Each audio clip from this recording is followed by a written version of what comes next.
আসসালামু আলাইকুম এভরিওয়ান। আজকে মজার একটি রান্না শেয়ার করার জন্য চলে এসেছি।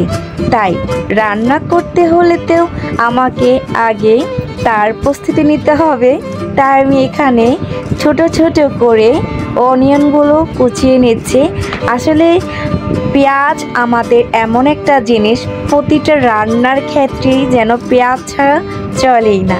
তাই আমি রেডি করে নিয়েছি। আর এখানে আলু, পেঁয়াজ, ছোটো ছোটো রসুন আর আদা কুচি দিয়ে রান্নাটা করব। এখানে কোনো পেস্ট কিছুই আমি আজকে দিইনি। আর ছোট ছোট কাচকি মাছগুলো এখানে একসাথে মশলায় কষিয়ে জাস্ট আমি এইভাবে হালকা আঁচে রান্না করব।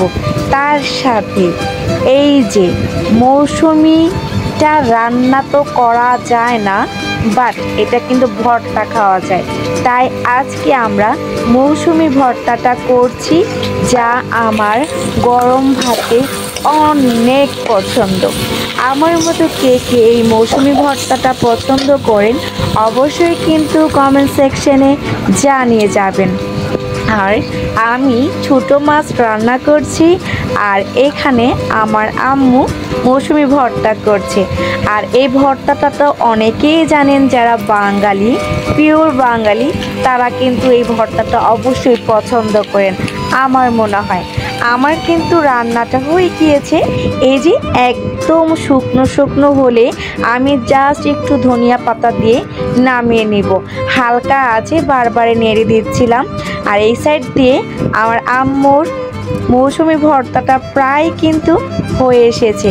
এখানে জাস্ট শুকনো মরিচ আর পেঁয়াজ, হালকা একটু রসুন আর ধনিয়া পাতা আর মৌসুমিটা দিয়ে লবণ দিয়ে বেটে নিলেই কিন্তু ভর্তা রেডি।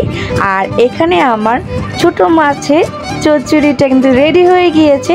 আর বসে থাকতে পারলাম না, গরম ভাতে লেবু চেপে খেতে বসে গিয়েছি। কেমন লাগছে আজকে আমার রান্না বান্না আপনাদের কাছে? আমার কিন্তু এই খাবারগুলো হলো অনেক ভাত খেতে ইচ্ছে করে, বাট আমি তো খুবই অল্প খাই। তাই আজকে দুপুরে খাবারটা আপনাদের সাথে শেয়ার করলাম। আমার আজকের খাবারের আয়োজন যদি ভালো লেগে থাকে অবশ্যই কিন্তু কমেন্ট সেকশনে জানিয়ে যাবেন। ভালো থাকবেন। আল্লাহ হাফেজ।